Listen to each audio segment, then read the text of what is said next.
वही है परम चंद्र शक्ति वही है शिव शंकर हर नाम वही पुनि राम राम पुन वही है पथ यतन पूर्ण काम वही स्वर व्यंजन रहित घोष वही चेतन ध्वनि सिंधु आघोष वही है काम सतनाम वही ऋषि सेवित प्रभु का नाम वही मुनि सेवित गुरु का नाम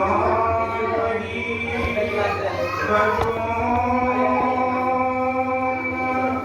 ओम प्रभु नाम री भजो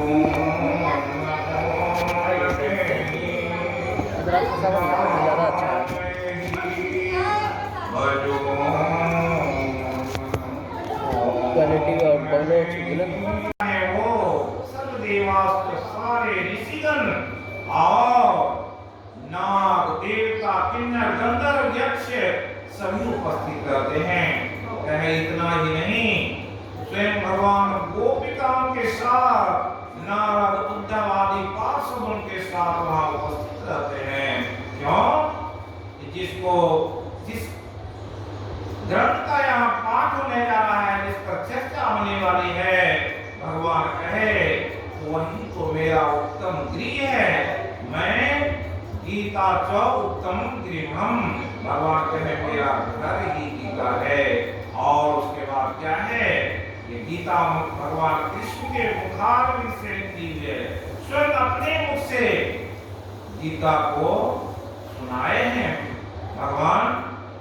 और वैसी वाणी का जहाँ पाठ होता है, भगवान कहे यत्र गीता विचारस्य पठनं पाठनं श्रुतं तत्राहं पृथ्वी निवसामि सदैव। जहाँ गीता का विचार किया जाता है, भगवान कृष्ण कहे मैं उस पृथ्वी पर सदैव ही विराजित हो जाता हूँ। इसलिए समझ लीजिए कि कितना दुर्लभ जहाँ पूजा पाठ जप इत्यादि होता है, वहाँ सारे देवता उपस्थित होंगे कि नहीं, जिसका आह्वान किया गया है वही देवता आएंगे। लेकिन भगवान जहाँ उपस्थित रहते हैं, उनके सारे सहचर वहाँ उपस्थित रहते हैं।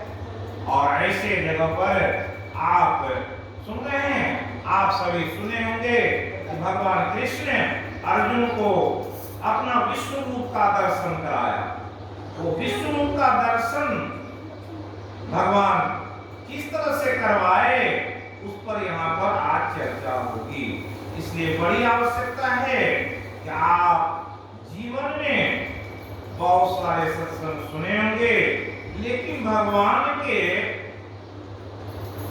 स्वरूप को दर्शाने वाला, भगवान की उपस्थिति को दर्शाने वाला भगवान कौन है, भगवान के बारे में, भगवान के महात्म्य को जब जाना जाएगा, हम आप नहीं जानते हैं, इसलिए अज्ञानता में सोचते हैं कि पूजा जो है वो बहुत श्रेष्ठ है, ये काम बहुत श्रेष्ठ है, और कामों को बहुत श्रेष्ठ समझने लगते। क्यों? जिसकी जितनी बुद्धि है उतना तद्बुद्धि तदात्मानः तन्निष्ठात् परायणः गच्छन्तो पुनरावृत्तिं ज्ञान निर्दुष्कर्मसः। जिसकी जैसी बुद्धि होती है, वैसी निष्ठा होती है, वैसी भावना होती है, वैसा भाव बनता है, उसके अनुसार से उसकी पूजा होती है। अभी आपको यहाँ पर गीता के 11वें अध्याय का पाठ किया जाएगा, फिर बहुत सारी बात को आपको श्रवण कराएंगे। भगवान कहें मदनुग्राय परमं गुह्यमध्यात्म संगीतम् यत्तयो कथं वचस्तेन मोहं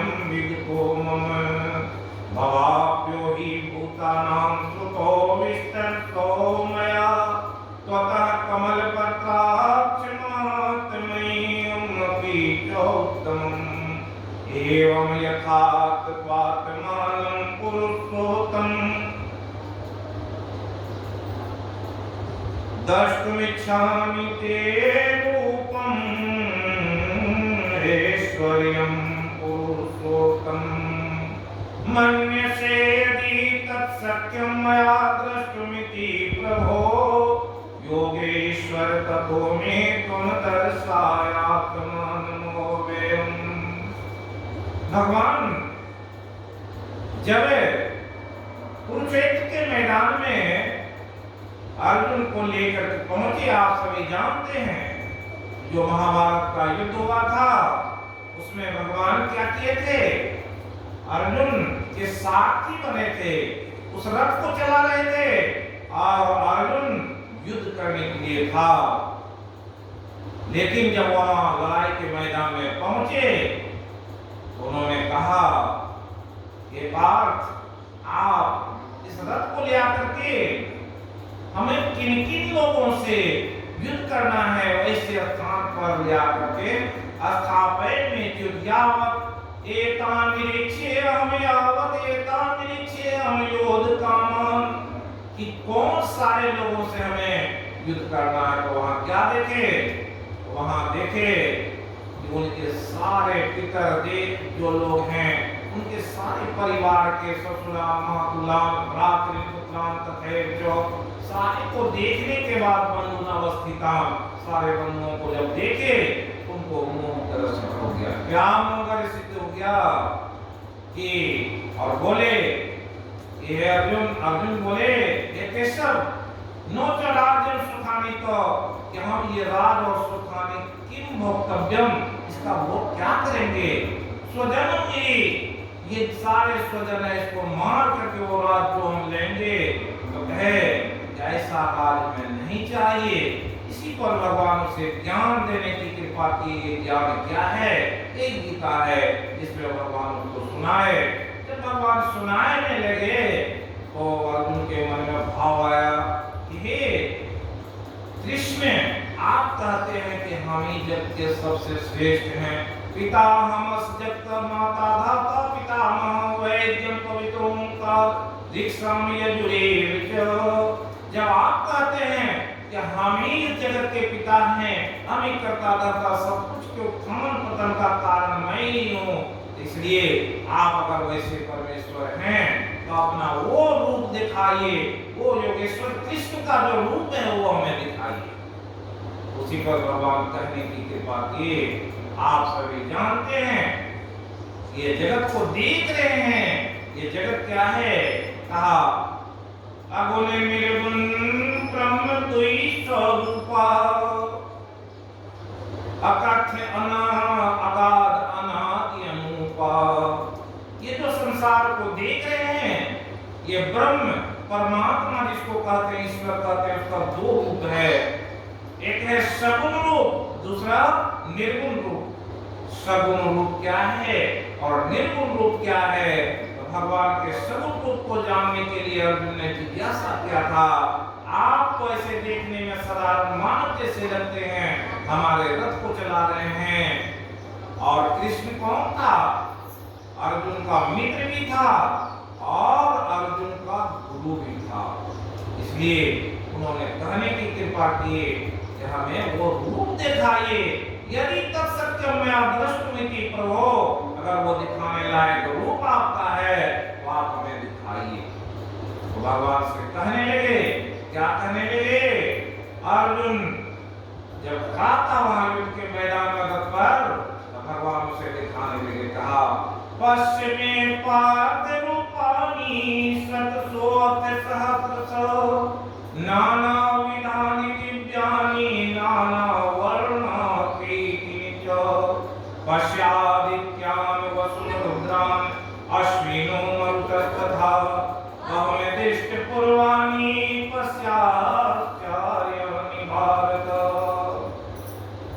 हे भक्त श्रेष्ठ अर्जुन, देखो पश्चिमे पार्थ रूपाणि शतसोऽथ सहस्रशः, मेरे कितने रूप हैं, मेरे रूप सैकड़ों हजारों करोड़ों रूप हैं।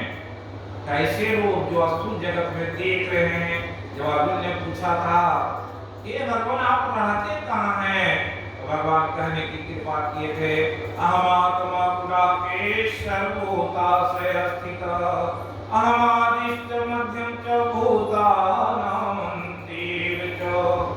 जगत में जितने जीव दिखाई पड़ रहे हैं उसकी आत्मा में मेरा निवास है। स्पष्ट है, वही समझाते हुए अपने स्थूल जो रूप परमात्मा का है उसको दर्शाने के लिए भगवान अपने उस दिव्य रूप को दिखाए और कहे पश्चिमे पात रूपानी सत्सो सहस्रसा, कि मेरे रूप को अगर तुम देखना चाहते हो तो देखो। और वो विराट रूप प्रकट किए जिसमें क्या दिखाई पड़ रहा था, उनके अनेक प्रकार के रूप दिखाई पड़ रहे थे, सैकड़ों हजारों रूप। कौन हजारों रूप है उसको शास्त्रों में कहा कि 20 लाख स्थावर जानू, 9 लाख सब जलचर मानो, 11 लाख कृमि कविताए, 10 लाख पक्षी गण गण बताए, 30 लाख पशु जानू भाई, 4 लाख वानर समुदायी। जब ये 84 कट जावे तब मनुष्य का शरीर कोई पावे। कि ये जो आप संसार देख रहे हैं ये दृश्य जगत कहलाता है। इस दृश्य जगत में क्या है, 20 लाख स्थावर, ये पेड़ पौधे जमीन पर जो खड़े हैं इसको स्थावर कहते हैं। जो अस्तित्व एक जगह से दूसरे जगह नहीं चल सकता, स्थावर है। 20 लाख प्रजातियों में ये है। 9 लाख जलचर, जल में विचरण करने वाले जो पक्षी हैं या जीव हैं वो 9 लाख हैं। 11 लाख कृमि को कहा, 10 लाख पक्षीगण बताया, 30 लाख पशुओं की जोड़ियां 4 पैर वाले और 4 लाख बंदरों के हैं। इस तरह से कहा ये 84 लाख जोड़ियों में जो जीव हैं इसके कितने रूप होंगे। इसलिए भगवान कहे सत्सो अत सहस्रशः, अंदाजा लगा लीजिए हजारों करोड़ों रूप होंगे। नाना विधानी वर्णाकृति च, नाना प्रकार के, नाना विधानी वर्णाकृति। वर्ण कहते हैं कैसा, कोई काला होगा, कोई लाल, कोई उजला, कोई विभिन्न रंग के। इसलिए उस रंगों के बारे में कहे नाना वर्णाकृति च दिव्यानि। दिव्य कैसे जीव होते हैं, बहुत सारे जीव जो हैं वो कैसे हैं, देवता के रूप में हैं। जो आप देखते हैं कुछ ऐसे वृक्ष हैं जो दिव्य हैं, बहुत सारे ऐसी प्रजाति के जीव हैं वो दिव्य हैं। दिव्य कहते हैं जिसमें विशेष दिव्यता होती है, देवताओं के जैसा जो होता है उसे दिव्य कहा जाता। इसलिए नाना वर्णाकृति दिव्यानि च, तो क्या है उसको दिखा रहे हैं भगवान। जब दिखाए तो उसमें क्या दिखा कि वसुन रुद्रान कहते हैं देवताओं के 33 प्रकार के देवता हैं, जिसमें 11 वसु हैं, रुद्र हैं, अश्विनी कुमार हैं, मरुदगण हैं, 49 मरुदगण हैं। ये सारे को अपने शरीर में दिखाते हैं भगवान। जब देखते हैं तो क्या मालूम पड़ता है, अर्जुन देख रहा है कि वसु रुद्रान अश्विनो मरुतस्तथा बहुन दृष्ट पूर्वाणि पश्चाश्चार्याणि भारत। तो वो जब देखने लगे भगवान के उस रूप को तो कैसा वो रूप था, तो उसके वर्णन करते हैं नवस्त्रीसं दीप्तनेक वर्णं व्याकानं दिव्यविशालनेत्रं। अनेक वक्त्र हैं, अनेकाद्भुत दर्शनम। उनके क्या है, जब इतने रूप है तो अनेक मुख है, ना उनके आंख है, अद्भुत दर्शनम, अनेक दिव्याभरणम, दिव्य अनेकोदयत आयुधम। उनके हाथ में अनेक प्रकार के अस्त्र शस्त्र हैं। जहां 33 कोटि के देवता उनके शरीर में दिखाई पड़ रहे हैं, सबके सबके जैसे जैसे अस्त्र हैं, सब ये वैसे दिव्य माला पहने हुए हैं। दिव्य माल्याधरम दिव्य गंधानुलेपनम, जो सारे देवता सुगंधित मालूम पड़ते हैं, इसलिए उनके शरीर से तरह तरह के सुगंध आ रहे थे। सर्वाश्चर्यमयं देवं दे अनंतम विश्वतोमुखम। उस विश्वरूप भगवान को जब देख रहे थे, उनके शरीर में कितने प्रकार के सब चीज दिखाई पड़ रहे थे, उसके बारे में वर्णन किया। लेकिन क्या हुआ, देखते हैं अर्जुन कहता है कि भगवान मुझे तो कुछ भी नहीं दिखाई पड़ता, आप तो बहुत सारी बात कहे, लेकिन हमें कुछ भी नहीं दिखाई पड़ा। तो भगवान कहे, हे अर्जुन, तथा सौविस्मया विष्णु धनंजय प्रणम शीर्षा देवं कृतांजलि भाषते। अर्जुन हाथ जोड़ करके भगवान कृष्ण से कहते हैं, हे भगवान मुझे तो कुछ भी नहीं दिखाई पड़ता। इसलिए भगवान कहने की कृपा किए, हे अर्जुन तुम जिस आंख से देखना चाहते हो, उस आंख से मेरा जो योगेश्वर दिव्य रूप है, वो परमात्मा स्वरूप है, मेरा वो जो विश्व रूप है, वो किसी भी नहीं दिखाई पड़ता है। इसलिए गीता में भगवान कहे, या निशा सर्वभूतानां तस्यां जागृति संयमी यस्यां जागृति संयमी तस्यां सर्वभूतानां। क्या या निशा सर्वभूतानां तस्यां जागृति संयमी। जो संयमी होते हैं, जो परमात्मा को जानने वाले होते हैं, जो भक्ति करते हैं, उसके लिए परमात्मा दिन क्या रात क्या है हमेशा मालूम पड़ता है।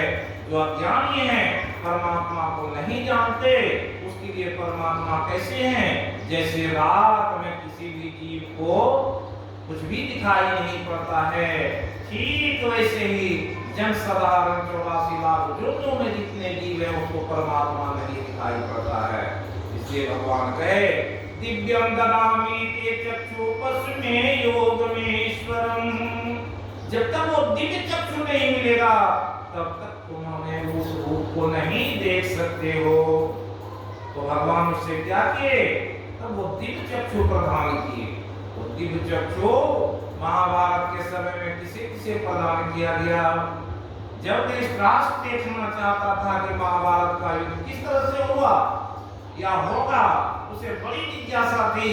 वो चाहता था कि हमारे 100 पुत्र हैं और इतनी बड़ी सेना है और वो युद्ध में जीतेगा ही। इसलिए उसने कहा कि हमें देखना है। इसलिए व्यास जी दिव्य दृष्टि संजय को दिए और संजय को कहे कि आप देखिएगा और इसे बताते रहिएगा। और उसने क्या किया, वो उनको देखता वहां के युद्ध को और धृतराष्ट्र को बताते जाता था। और दूसरा दिव्य दृष्टि भगवान कृष्ण अपने शिष्य अर्जुन को दिए और उसे दिखाए कि मैं कौन हूँ। जब देखने लगा तब देखा, पश्यामि देवांस्तव देवते सर्वान् अवस्थान्। तब देखा सारे देवताओं को भगवान कृष्ण के शरीर में देख रहे हैं। ब्रह्मानिशम कमलासनस्तम, ब्रह्मा को देखते हैं कि कमल के आसन पर बैठे हुए हैं। ऋषि च सर्वानुगांश्च दिव्यान्, वहाँ सारे ऋषियों को और बहुत सारे नाग गंधर्व को देख रहे हैं। देखे अनेक बाहुदर वक्त नेत्रम, सबके अनेक हाथ हैं, अनेक नेत्र हैं। पश्यामि त्वां सर्वतो अनंत रूपम, और भगवान का वो अनंत रूप जो है वो देख रहे हैं। क्या देखते हैं, भगवान के वैसे दिव्य रूप को देखते हैं। नान्तम न मध्यम न पुनस्तवादिम, जिसका कहीं भी अंत नहीं दिखाई पड़ता, नहीं मध्य दिखाई पड़ता, ऐसे रूप को देख करके अर्जुन को लग रहा है कृष्णम गदीनम चक्रीनम च तेजो राशिम सर्वतो अनंत रूपम न पश्यामि त्वां दुर्निक्षम समन्तात दीपन्तात अद्भुतम प्रमेयम। भगवान को स्वरूप को देख रहे हैं, इतना दिव्य, इतना प्रकाशमान है।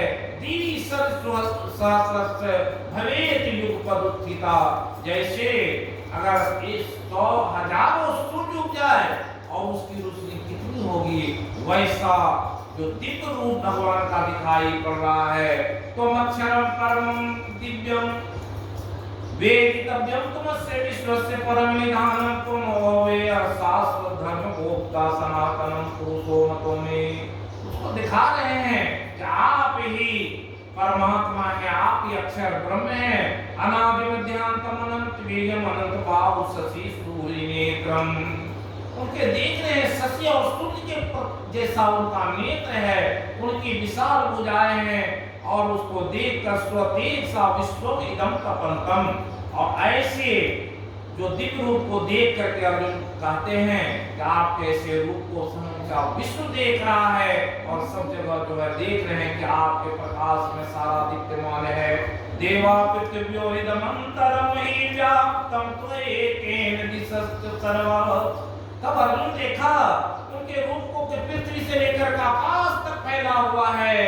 इतने बड़े विशाल रूप में सारे जगत के जीव समाहित हैं और उसे देखते हैं कि दृष्ट्वा अद्भुत रूपम उग्रम तवेदम लोकत्रयं प्रवेदितम महागमन।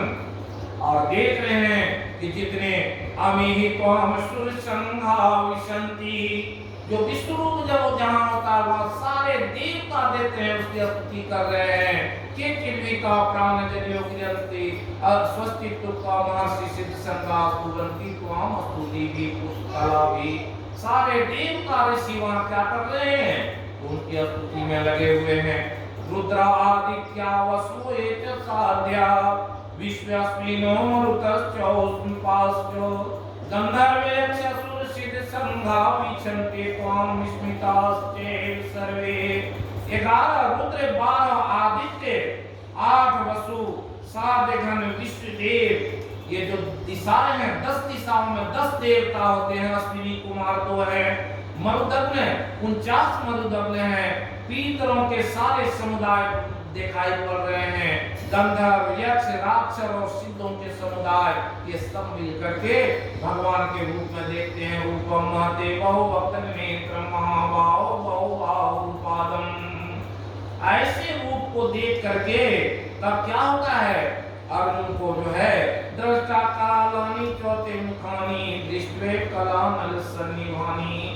देख करके अर्जुन क्या होता है, भयभीत हो जाता है और कांपने लगता है। ऐसे रूप को देखने से अर्जुन बड़ा ही घबरा जाता है और भगवान से प्रार्थना करता है, हे भगवान प्रसीद देवेश, हे भगवान आप प्रसन्न होइए, अपने चतुर्भुज में रूप में आइए और वो चतुर्भुज का दर्शन कराते हैं। तब अर्जुन देखता है कि देखने के बाद भगवान से प्रश्न करता है आप कौन है। देखा तो कृष्ण को था, लेकिन उनके ऐसे विशाल रूप को देखने के बाद भगवान से जिज्ञासा करते आप कौन है। भगवान कहा कालो अस्मि लोकक्षेकृत प्रवृद्धो लोकान् समाह तुम ही परिमित रीते अपि त्वां न भविष्यन्ति सर्वे अवस्थिता प्रतीकेषु योद्धा। कहा कि मैं कालों का काल हूं अर्जुन, इसलिए उत्तिष्ठ कौन्तेय युद्धाय निश्चय, उठो और युद्ध करो। क्यों कि तुम जिन लोगों को देख रहे हो ये क्या हुआ, ये सारे के सारे मारे चले गए हैं। और ऐसा करके अपने रूप को दिखा करके तब अर्जुन देखता है कि ये भगवान के ऐसे अद्भुत रूप हैं। और इसका जो भगवान के ये विराट रूप का वर्णन है ये बहुत ही बड़ा है, समय रहने पर इसको किया जा सकता है, लेकिन आप ही के इस सत्संग में उसको बड़ा ही संक्षेप में यहाँ इसलिए कहे कि इस जगह भगवान के उस रूप का वर्णन होना था। लेकिन क्या है, इस समय और परिस्थिति के हिसाब से भगवान के उस रूप का वर्णन करना 11वें अध्याय में 55 श्लोक है। वो 55 श्लोक में बहुत सारी बात कही गई है, लेकिन इस सत्संग में अभी हम लोग यहाँ उपस्थित हुए हैं। सत्संग में आने पर सत्संग की बात बहुत किसी से सुनना पड़ता है। भगवान के आप रूप को सुने कि कहे ब्रह्म के 2 रूप हैं, सगुण और निर्गुण। ये भगवान के सगुण रूप क्या हैं, इस संसार में जितने जीव को देख रहे हैं 84 लाख योनियों में, भगवान कहे मत कर्म मत कर्मो भव मत की निर्वैरा सर्वभूतेषु स्वमामेति पांडव। ये सारे जीव में परमात्मा निवास करते हैं। भगवान कहने की कृपा की है गीता में, ये अर्जुन ईश्वर सर्वभूतानामिर्देशे अर्जुन तिष्ठति ब्राह्मण सर्वभूतानि यन्त्रारूढानि मायया तमेव शरणं गच्छ भावेन भारत तत्पश्चात् परां शान्तिमस्थानं प्राप्स्यसि शाश्वतम्। हे अर्जुन, वो ईश्वर सबके हृदय में बैठा हुआ है, लेकिन ब्रह्मस्य प्राणी जितने जीव हैं वो परमात्मा को कहां बाहर में खोजते हैं, और बाहर में खोजने से उसे नहीं मिलता है। क्यों नहीं मिलता? परमात्मा बाहर में कहीं नहीं है। जब उसे खोजा जाए वो अपने अंदर में मिलता है। जो उसे अंदर में खोजता है, कौन खोजता है? श्रद्धावान लभते तत्ज्ञानम तत्परम संयतीन्द्रिय। कौन देखेंगे? जिससे भगवान के प्रति श्रद्धा हो जाएगी और जिसकी इंद्रियां संयमित हैं, वही देख पाता। ज्ञानम लब्ध्वा प्राण शांतिं चिरेणाधिगच्छति। ऐसे ज्ञान को जान करके परम शांति को प्राप्त कर लेता है। ये ब्रह्म के स्वरूप को पहले जानना तत्व से कोई व्यक्ति, इसलिए कहा यावान यच्चास्मि तत्वतः ततो मां तत्वतो ज्ञात्वा विशते तदंतरम। जो परमात्मा को तत्व से जानेगा, परमात्मा को तत्व से जानने के कारण ही जो बुद्धिमान होते हैं, ज्ञानी होते हैं, किसी जीव की हिंसा नहीं करते। इसलिए भगवान कहे कि कलेश 12वें अध्याय में कहने की कृपा के और द्वेष्टा सर्वभूतानां मैत्रिय करुणेत निर्ममो निरंकार सम दुख सुख शमी संतुष्ट सत्यम योगी यथात्मा निश्चय मैं अर्पित मनो बुद्धि। तो कहा जो हमको हमारे प्रति अपने मन और बुद्धि को अर्पित कर दिया, संसार के सारे जीवों पर अपनी दया का भाव रखा, वही मुझे जानता है। इसलिए जो बुद्धिमान जो व्यक्ति होते हैं, ये तेर्जितो सर्वे समं साम्य स्थितं मनः निर्दोषं हि समं ब्रह्म तस्मात् ब्रह्मणि ते स्थिता। ये संसार में जो ब्रह्म के रूप हैं, इसलिए कहा वो सर्व रूप में है, उसे जहां खोजिए वहां मिलेंगे। इसलिए भगवान जनाने की कृपा किए कि हमारा जो सगुण रूप है वो संसार है, और निर्गुण रूप में हम कौन हैं? हम प्रकाश रूप में पाते हैं। अभी आपको शंख की ध्वनि सुनाए, आप देखेंगे कि भगवान कैसे हैं। वो शब्द रूप में हैं, वो ओम की ध्वनि होती रहती है। उसी ओम की ध्वनि के कारण हम लोग बोल पाते हैं। जो बोलते हैं वो क्या होता है? कहीं गूंजता नहीं, समाप्त हो जाता है। क्यों हो जाता है? बड़े बड़े आवाज हो रहे हैं, वो समाप्त हो जाते हैं। ये सिर्फ ओम के कारण होता है। अभी सुनाएंगे ये शंख को, आप देखेंगे, कान में लगाएंगे तो देखेंगे इसमें आवाज होती है। वो आवाज ऐसा है, वो परमात्मा का आवाज है। दूसरा क्या है? उनका प्रकाश स्वरूप है, जो सब सारे जीव में है। 84 लाख योनियों में जितने जीव हैं, वो 5 तत्व से बना हुआ है। क्या है? मिट्टी तत्व है, जल तत्व है, आकाश तत्व है, अग्नि तत्व है और वायु तत्व है। ये 5 तत्व का सबका शरीर बना हुआ है। और उस शरीर में क्या है? बुद्धि, मन और अहंकार, 8 तत्व का ये शरीर है। इसलिए अष्टधा प्रकृति कहते हैं। इस प्रकृति का खेल क्या है? इसलिए कहा सत्वम रजस्तम इति गुणा प्रकृति संभवा निर्धंति महाभाव देहे देहिनम वेयम। इस सारे जीव जो देख रहे हैं, 84 लाख जीव जो पूर्णिमा में बताए, कीट पतंग से लेकर के पेड़ पौधे तक, ये सारे परमात्मा के ऐसे ये है। कहने की कृपा किए भगवान कि सर्वभूतानि कौन्ते मूर्ते असंभवन्ति तासां ब्रह्मादो निरं बीज प्रदपिता। कि ये जितने संसार के सब जीव दिखा रहे हैं, मूर्ते असंभवन्ति, सबका एक न एक रूप है। वृक्ष का एक रूप है, तो कोई 4 पैर वाला छोटा जानवर है, उसका एक रूप है। दीमक चींटी और ये जितने जीव हैं उसका एक रूप है। इस तरह से 84 लाख योनियों में जितने रूप है, कुछ न कुछ उसका मुख्य रूप है, कोई कोई रूप बना हुआ है। वो रूप परमात्मा कहते हैं अहम ही सर्वस्पर्भवः मतो सर्वं प्रवर्तते इति मत्वा भजन्ते मां बुद्धः।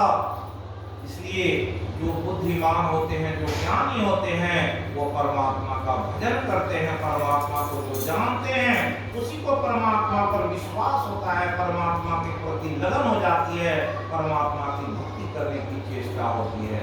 नहीं तो क्या होता है, आप जानिए परमात्मा के नाम में कितना बल है और कितनी उसमें लगन, और कैसे परमात्मा जहाँ परमात्मा का गुणगान अभी बताए तो वहाँ परमात्मा उपस्थित हो जाते हैं। जो उसका नाम लेते हैं उसके हृदय में विराजमान रहते हैं। आप जानते हैं विद्यापति का नाम सुने होंगे, जो भगवान के प्रति जिनकी श्रद्धा रहती है। विद्यापति जी ऐसे धर्मनिष्ठ थे जो गंगा जल रोज पीते थे और परमात्मा शंकर भगवान के रूप की पूजा वो करते थे और उसमें मग्न रहते थे। तो क्या हुआ, वो दो पति पत्नी थे और पत्नी को बराबर काम की जरूरत पड़ती थी। तो विद्यापति जी सोचे एक कोई नौकर मिल जाता तो बड़ा अच्छा होता, वो काम करता। तो जैसे उनके मन में भाव आया तो क्या हुआ विद्यापति जी को कि भगवान स्वयं एक रूप बनाए बच्चे का, वो वहां आ गया और काम करने वाला बच्चा 10-15 साल का आया और बोला कि हमको महात्मा जी अपने पास रख लीजिए, आपका हम सारा काम कर देंगे, कोई काम आपका रुकेगा नहीं, माता जी का सारा काम कर देंगे, हमें सेवा का मौका दीजिए, सिर्फ हम आप यहाँ भोजन करेंगे, कोई पैसा नहीं लेंगे। विद्यापति जी सोचे ठीक ऐसा तो काम हमें जरूरी है, एक आप बच्चा मिल गया है, ठीक है तुम यहाँ रहो और मेरा सारा काम करो। वो रहा, उसे उस समय में जलावन लाना पड़ता, अपने गुरु माता को जलावन ला करके देखा, उसके खाना बनाने में क्या है, वो जलावन नहीं जलता तो उसे सुलगाना पड़ता, तरह तरह के काम को वो करता। और उनकी पत्नी इतनी बदमाश थी कि कभी कभी वो उसे भगवान गुना के रूप में जो थे उसे मार बैठती, उसे सताती, खाना नहीं देती। लेकिन वो तो आए थे, भगवान विद्यापति की सेवा में लगे रहते थे, फिर भी नहीं भागते थे। तो देखा विद्यापति जी ये कौन ऐसा बालक है जो इतना सताने पर भी मेरे यहाँ से जाता नहीं है। और वो क्या क्या बराबर सोचते रहता था, इतना परेशान करने पर भी ये जाता नहीं है। एक दिन विद्यापति जी सोचे इसकी परीक्षा लेनी चाहिए और परीक्षा लेने के लिए क्या किए, विद्यापति जी एक निर्जन जहाँ कहीं पानी नहीं था वैसे जंगल में उगना को लेकर के गए और दोनों घूमते फिरते वहाँ एक दिन रहे और बोला कि उगना ये देखो कमंडल में जल नहीं है, प्यास से मैं व्याकुल हूँ और ये पानी हमें चाहिए। वो बोला ठीक है महाराज, पानी की व्यवस्था हम तुरंत कर दे। कहीं पानी नहीं था, उगना गया, तुरंत ही उस कमंडल में पानी लेकर के आ गया। आते ही क्या हुआ, देखा विद्यापति जी ये तो गंगा जल है और गंगा जल यहाँ से 150 किलोमीटर पर है। और उससे पूछा महाराज आप कौन हैं, साक्षात दर्शन दीजिए, क्यों ये जो पानी आप लाए हैं गंगा जल है, गंगा बहुत दूरी पर है और ये जल कैसे ले आए। तो भगवान सोचे बाप फेरे में पड़ गए हैं, इसलिए भगवान प्रकट हो के दिखाए मैं शंकर हूँ और मैं आपके जैसे संत के दर्शन के लिए ललायत था, इसलिए बार बार आप हमें पुकारते थे तो मैं उपस्थित हो गया हूँ आपकी सेवा में। और वो कहने की कृपा की विद्यापति जी कि मेरी पत्नी आपको बहुत सताती है, बहुत किसी का दुख देती है, फिर भी आप उसे सहन कर करके और मेरे सेवा में लगे हुए हैं। भगवान कहे कि भक्तों के बस में भगवान, मैं आपके बस में हूँ, आपने जिज्ञासा की मैं आ गया और आपकी सेवा में लगा हुआ हूँ। लेकिन भगवान अब आप एक बात सोचिए, आप तो जान गए हैं कि मैं स्वयं शंकर हूँ, अपनी पत्नी से भी नहीं कहिएगा और इस भेद को जब ही आप जाहिर कीजिएगा, बताइएगा, मैं उसी समय में विलुप्त हो जाऊंगा। क्यों कि जब कोई जान जाता है कि इतना शक्तिशाली है, इतना प्रभावशाली है, इतना दिव्य है, तो वहां वो रुकता नहीं है, भगवान नहीं रुकते हैं। इसलिए क्या किए, विद्यापति जी के नजदीक से वो थे, जब गए घर, फिर वही उनकी पत्नी का जो अपना हाल था, कहा गया कर स्वभाव जेन कौन्ते निवद स्वयं कर्मणा न कर्तुम इच्छसि मोहात् करिष्य स्वपीत।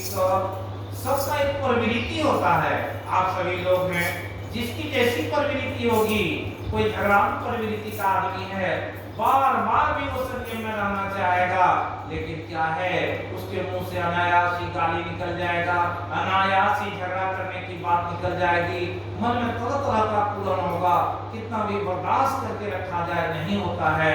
इसलिए क्या है, सत्संग में आने पर बुद्धि जगती है, विवेक जगता है, अपने आप में संभालने की प्रवृत्ति जगती है। इसलिए कहा यथा प्रवृत्ति भूतानां एव सर्वमिदं जगत् मोहितम न भी जानाति मामे व्यापरम्यो। जो जिसकी प्रवृत्ति रहती है, कोई मांस खाने वाला व्यक्ति है, अगर उसे कह दिया जाए एक सप्ताह मांस मत खाइए, परमात्मा आपके यहाँ आ जाएंगे, लेकिन क्या है, वो कितना भी संभाल करेगा, लेकिन उसकी प्रवृत्ति बनी हुई है, आदत बनी हुई है, वो छूट नहीं सकता है। परमात्मा एक तरफ है, अपने सारा स्वादन के लिए, अपने जीवन के लिए वो क्या करेगा, परमात्मा को भी त्याग देगा। इसलिए वैसा हुआ कि विद्यापति जी की पत्नी फिर उसे सता रही थी। एक दिन वो खाना बनाने में चूल्हा नहीं जल रहा था, तो उनकी पत्नी क्या किया, चूल्हे में जो लकड़ी डाली गई थी वही लकड़ी लेकर के गुना पर दौड़ी। तो विद्यापति जी को तो जान गए थे कि भगवान शंकर हैं, और उसने कहा रुक जाओ, जिससे तुम मारने जा रही हो कौन है, वही तो हमारे आराध्य देव शंकर भगवान है महाराज, तुम जिसे मारने जा रहे हो वो कौन है, बुद्धि में नहीं अट रही है, वो स्वयं भगवान शंकर आए हुए हैं तुम्हारी सेवा में, तुम्हें इतनी बुद्धि नहीं। भगवान सुने, और भगवान क्या हुआ, तत्क्षण ही विलुप्त हो गए। अब विद्यापति की पत्नी दौड़ रही है, रो रही है, तड़प रही है, भगवान आए और इतने दिन तक सालों भर सेवा किया, मैं जान नहीं पाई कि भगवान है, तो उसके हम ऐसे आदर भाव करते, ऐसे खिलाते, ऐसे रखते। यशोदा भी जन्म गई थी, ये भगवान ये बच्चे को देखती थी बड़ा दिव्य है, बड़ा नटखट है, बहुत बदमाश है, फिर भी क्या करती, उसकी जितनी बदमाशी करती सबको सहन करते जा रही थी। क्योंकि उस जन्म में जब तपस्या की थी तो क्या कहा था, भगवान से उन्होंने कहा था, मैं आपके बाल रूप का दर्शन करना चाहती हूँ, आपको मैं पुत्र रूप में देखना चाहती हूँ। तो भगवान उसे आशीर्वाद दिए थे मनुष्य रूपा के रूप समय में, और उसे कहा था ठीक है, मैं आऊंगा कृष्णावतार में, मैं आपके पास बाल रूप में रहूंगा। और देवकी जी भी तपस्या की थी, उन्होंने भगवान से क्या कहा था, बहुत कष्ट करके तपस्या की थी, और जब भगवान प्रकट हुए तो उससे कहा था मैं आपको अपने उदर से जन्म देना चाहती हूँ। वैसी स्थिति में आप सभी जानते सती अनुसुईया के बारे में, जब भगवान तीनों आ गए थे, ब्रह्मा विष्णु महेश, और उसको कहे, उन लोगों के मन में ऐसा भाव आया और सोचा था कि इसके सत्य को नष्ट कर दें, और कहा कि माता मैं आपके हाथ से भोजन करना चाहती हूँ। कहा ठीक है, भोजन कराऊंगी।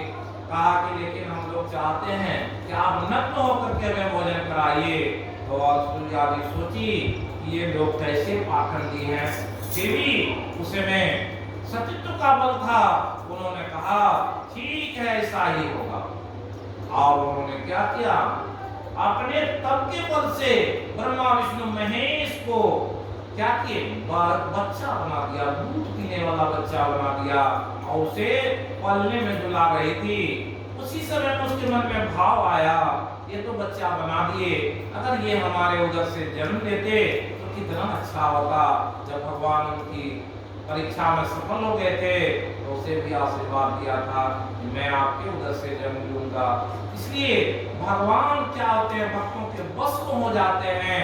जो भक्त वैसा हो जाता उसके वशीभूत होकर के उनके कौन काम नहीं करते। इसलिए बड़ी आवश्यकता है भक्ति के भाव को समझने का, तत्व से समझने का। अभी जो कह रहे थे उगना वहां से गायब हो गया। ये क्यों गायब हो गया? भगवान जान गए कि अब इसकी बुद्धि तो सुधर गई है। अब ये क्या हुआ, भगवान के प्रति उसकी श्रद्धा प्रकट हो गई। और भगवान इसी तरह से त्रिलोचन जी महाराज थे। वो त्रिलोचन जी महाराज सोचते थे एक नौकर मिल जाता। उस समय नामदेव जी महाराज थे, दक्षिण भारत में दोनों संत हुए। नामदेव जी से वो बराबर कहते कि नामदेव जी मेरी पत्नी को बड़ा कष्ट हो रहा है, अगर एक हमें काम करने वाला मिल जाता तो बड़ा अच्छा होता। बहुत सारे संत महात्मा आते हैं, उसे खाने पीने में दिक्कत होती है। तो नामदेव जी से भगवान कृष्ण का बात होता था। भगवान कृष्ण से बोले, भगवान कृष्ण बोले कि मैं तो नामदेव के यहाँ त्रिलोचन जी के यहाँ जाने के लिए हर वक्त तैयार रहता हूँ, लेकिन त्रिलोचन जी के पास में काम नहीं है। इसलिए क्या हुआ, त्रिलोचन जी क्या, भगवान त्रिलोचन जी गए थे बाजार में सब्जी खरीद रहे थे। भगवान आ गए, उनके झोला को पकड़ लिया और कहा कि मैं आपके साथ जाना चाहता हूँ। महाराज सुनते हैं आपके यहाँ बहुत सारे संत आते हैं और वैसे संतों के भोजन में मैं सहभागी बनूं और आपकी सेवा करूं, लेकिन मेरा शर्त है आप यहाँ जाएंगे, कम रहेंगे और भोजन करेंगे, भरपेट भोजन चाहिए। क्या हुआ, त्रिलोचन जी का झोला पकड़ के जब घर में आए तो पूछा, उनकी पत्नी देखी तो बोला ये कौन है? बोला तुम्हारे लिए काम करने वाला लड़का को लेकर के आए हैं। तो क्या क्या, त्रिलोचन जी की पत्नी बोली तुम्हारा नाम क्या है? कहा कि मेरा नाम, भगवान बताए कि मेरा नाम ऐसा है कि मैं सब कुछ जानने वाला हूँ, है ना। इसलिए भगवान वहां पर उपस्थित हुए और फिर कहे कि आप देख लीजिए माता जी, मैं सब काम कर दूंगा, कोई काम बाकी नहीं रहेगा, लेकिन जितना भी बचा हुआ रहेगा मैं भरपेट भोजन कर लूंगा। तो कहा कि ठीक है, ऐसा ही होगा।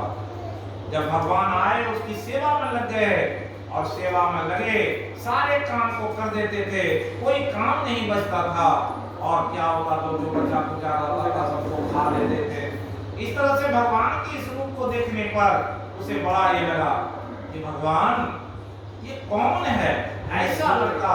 उसको काफी सता रहे थे और जब सताने की बात आई तो क्या कहे भगवान, भगवान कहे कि ये बात किसी से कहना नहीं, अगर कहोगे तो उसी दिन हम गायब हो जाएंगे। मैं त्रिलोचन जी को कहा था और त्रिलोचन जी की पत्नी जी को भी कहा कि अगर मेरी सेवा लेना है तो ये बात किसी से नहीं कहना कि मेरा नौकर ऐसा खाने वाला है।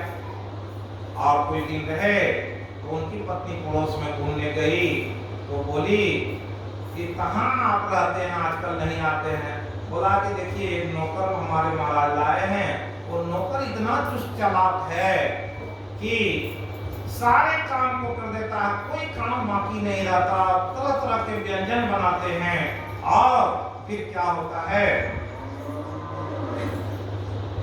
कि सारे जो बचे हुए भोजन रहते हैं उसे खा लेता है।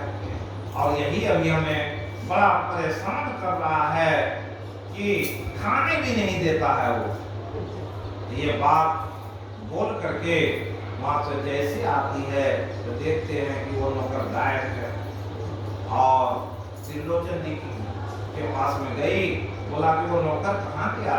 बोला कि नौकर तुम ही जानोगे कहाँ है। अब दोनों मिलकर खोजने लगे तो बोली कहीं किसी से कुछ कहा है? कहा कि हाँ, हम तो एक जगह गए थे, एक वन से बोली कि हमारा नौकर जो है बहुत चुस्त चालाक है, बड़ा ही प्रभावशाली है, लेकिन वो है जितना बचा हुआ भोजन आता है सबको खा लेता है। और कहा कि ये शिकायत कर लिया, इसलिए भगवान चले गए। तो क्या हुआ, जैसे जानी भगवान के बारे में, तो अब क्या हुआ, त्रिलोचन जी की पत्नी और त्रिलोचन जी नामदेव जी के पास में गए, बोले कि ऐसे ऐसे लोग आए थे, ऐसे बालक था और वो क्या हुआ, गायब हो गया है। तो नामदेव जी बोले तुम नहीं जानते, जब से तुमको वो मिला तुम ऐसे बुला गए कि मेरे पास में भी नहीं आए कि बता दें कि भगवान कृष्ण तुम्हारे सेवा में स्वयं हाजिर हैं।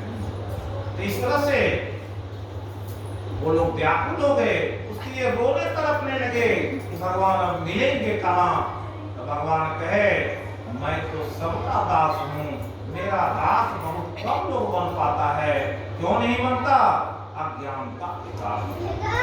ये 84 लाख योनियों में जितने जीव हैं और ये मनुष्य क्या है, संसार का दो पहलू है, एक संसार दूसरे तरफ परमात्मा, बीच में ये मनुष्य खड़ा है। 84 लाख योनि एक और दूसरी ओर परमात्मा। और क्या है, जितने संसार के लोग हैं उसकी क्या है, प्रवृत्ति और निवृत्ति होती है। एक संसार से निवृत्त होकर के परमात्मा की ओर जाता है, दूसरा संसार की ओर प्रवृत्त रहता है, वो संसार में सुख खोजता है। संसार में सुख खोजने वाले संसार के वैभव में लगा रहता, संसार के 84 लाख योनियों के फेरे में लगा रहता।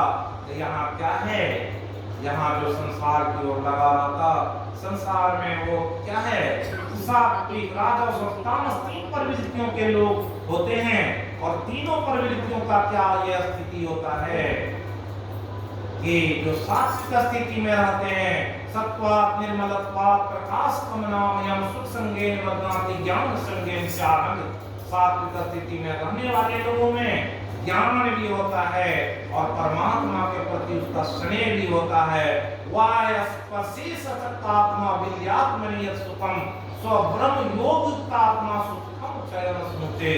सुख तो ये भी है, संसार में भी सुख है, यहाँ भी वैभव है। यहाँ क्या है, परिवार, पत्नी, बाल बच्चे, ये सारे हैं। इस पर कहे जब हिरण्यकशिपु का संवाद आया तो प्रहलाद को सभी लोग जानते हैं। प्रहलाद जी कहे जब भगवान प्रकट हुए तो कहा कि भगवान कहे प्रहलाद तुम मांगो, क्या मांगना चाहते हो। तो भगवान कहे कि हम क्या मांगे। भगवान उसे कहने की कृपा किए कि मैं तो देख रहा हूँ प्रभु कि जो हमारे पिता हिरण्यकशिपु थे उसे क्या नहीं था, संसार के सारे वैभव थे, सारी सुविधा थी, सारी शक्ति थी, इसलिए वो अपने आप को भगवान कहला रहे थे और भगवान कहने की दावा किए। संसार में इससे ज्यादा सुख क्या होगा। मेरे पिता राजा थे और स्वर्ग के भी लोग को जिन देवताओं थे उसको भी खदेड़ दिए थे स्वर्ग से। वैसे हिरण्यकशिपु के सुख को भी मैं देखा हूँ और मैं तो वो सुख नहीं चाहता, हमें वो भक्ति का सुख दीजिए और वो भक्ति की सुख को मांगा। और कहे हे भगवान, जिन्हें प्राप्त करने के लिए संसारी लोग रहते हैं वो स्वर्ग प्राप्त सभी लोकपालों की आयु, लक्ष्मी और वैभव मैंने देख लिया है। मेरे पिता के लिए किस वस्तु की कमी थी, आंखों का एक ही संकेत सभी कुछ ला देने के लिए समर्थ था। स्वर्ग की सारी संपत्ति भी उनके लिए प्राप्ति, फिर भी उनका नाश हो गया। भोग के लिए ऐसे विनाशकारी परिणाम मैंने देख लिए हैं। अतः मैं भोग और उसके उपभोग, दिव्य लक्ष्मी, ऐश्वर्य, इंद्रिय भोग वस्तु का, ब्रह्मा का वैभव आदि की इच्छा नहीं करता हूँ। मैं तो कहता हूँ भगवान, यह संसार तो अंधकार से भरा हुआ एक ऐसा कुआं है जिसमें काटने के लिए हमेशा तत्पर एक काला सर्प घूमता रहता है। इस कुएं में विषय भोगों की इच्छा करने वाले मनुष्य फंसे हुए हैं। नरसिंह स्वामी ने कहा बेटे, बिगड़ा हुआ मन भगवान के नाम जप के बिना सुधरता नहीं है। प्रहलाद, तेरा मन शुद्ध है, अतः तू मेरा दर्शन कर रहा है। जीव जब मर्यादा तोड़कर विषयों का भोग करे और दुखी हो जाए तो ईश्वर का क्या दोष है। जीवों को सुखी करने के हेतु ही मैंने संसार के सारे पदार्थ उत्पन्न किए हैं। मनुष्य आदि और मर्यादा पूर्वक आसक्ति पूर्वक पदार्थों का उपभोग करने और दुखी होता है, तो इसमें मेरा क्या दोष है। नरसिंह भगवान कहे कि मैंने संसार में 84 लाख जन्मों को उत्पन्न किया और संसार के जो लोग हैं उसके लिए तरह तरह के वैभव भी दिए हैं, लेकिन मनुष्य क्या है, उसका समुचित रूप में ये नहीं करता। उसे क्या करता है और मर्यादित ढंग से उसका उपभोग कर करके वो दुखी हो जाता है। इसलिए बड़ी आवश्यकता है ज्ञान को समझने के लिए। भगवान क्या कहे, भगवान कहे कि नाम अमृत और कथा अमृत, ये दो अमृत हम संसार के लोगों को दिए। अगर कोई व्यक्ति नाम का अमृत जब करता है, क्या है नाम का अमृत, क्या है कीर्तन है। भगवान कहे प्रहलाद क्या कर रहा था, हरे राम हरे कृष्ण कृष्ण कृष्ण हरे हरे, हरे राम राम राम हरे हरे। इसी मंत्र को जपा करता था। आप सभी जानते हैं कितना कष्ट दिया उसको हिरण्यकशिपु, पहाड़ से गिरा दिया, हाथी से कुचलवा दिया और अग्नि में भी जलाने का प्रयास किया, कहीं भी कुछ नहीं हुआ। तब हिरण्यकशिपु क्या क्या था, कहा था कि तुम तो कहते हो कि परमात्मा सब जगह है, क्या ये टूटा जो है जो परमात्मा है। तो प्रहलाद कहा पिताजी आप अज्ञानता के कारण नहीं जानते हैं, परमात्मा सब जगह विराजमान है, अज्ञानता के कारण लोग उसे नहीं जानते हैं। इसलिए कहा तमेव शरणं गच्छ सर्वभावेन भारत, अगर आप उसके शरण में चले जाते हैं तो आपका क्या होगा, जो भी पाप है उसे नष्ट कर देंगे और वो आपको इस जगत से पार देंगे। इसलिए उसके शरण में जाइए। लेकिन हिरण्यकशिपु को कहा वो विष्णु तो हमारा दोषी है, हमारा दुश्मन है, उसे मैं खोजना चाहता हूँ, उसे मारना चाहता हूँ। स्वर्ग में भी खोजा, आकाश पाताल में भी खोजा, कहीं नहीं मिला है, और तुम उसे प्रकट कर दो तो मैं उसे मार डालूंगा। और जैसे ही भगवान कहा से प्रहलाद से कहा बताओ, नहीं तो ये देखो तलवार के ऊपर चल रहा है। क्या हुआ, जैसे तलवार चलाया उसी खूंटे में बंधे हुए जिस खूंटा में था वहीं से भगवान उत्पन्न हुए थे। उन्होंने कहा था ज्ञान की बात जब आई तो प्रहलाद से कहा अगर चाहते हो तो तुम नाम का जाप करो, कीर्तन करो और कथामृत, अभी जो सुनाए ये कथामृत है, ये भी अमृत है। जब इसको मन से कोई सुनता है, भक्ति भाव से सुनता है, निश्चिंतता से सुनता है तो उसमें भाव आता है। इसी तरह का क्या भाव है, एक कुब्बा जी थे, वो बड़े ही संत स्वभाव के थे, जाति के कुम्हार थे। और क्या हुआ कि सभी लोग मजदूरी करने जाते हैं, वो भी मजदूरी करते थे, लेकिन हमेशा भगवान कृष्ण नाम का जाप करते थे। हरे राम हरे कृष्ण कृष्ण कृष्ण हरे हरे करते रहते थे। जब वो गया कुआं खोदने के लिए राजस्थान की घटना, वहां क्या देखा, कुआं खोदा रहा था, काफी गहराई में चला गया तो एकाएक चारों ओर से मिट्टी गिर गया और कुब्बा जी वहां कुदाल चला रहे थे, हरे राम हरे कृष्ण कर रहे थे।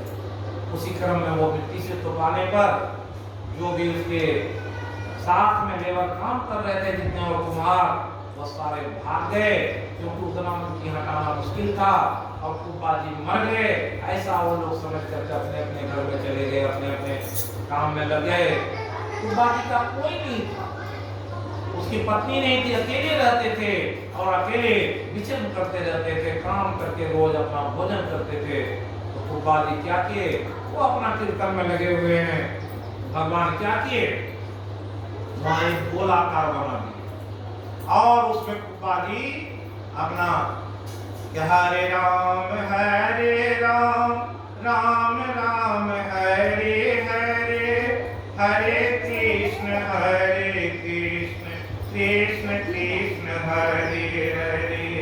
ये द्वादश अक्षर मंत्र है, इसको भगवान बड़ी तरह दिए हैं। ये मंत्र कोई अगर कीर्तन करता है, चाहे वो शाकाहारी हो कि मांसाहारी हो, किसी रूप में हो, पापाचारी हो दुराचारी हो, उसका भी कल्याण कर देते हैं।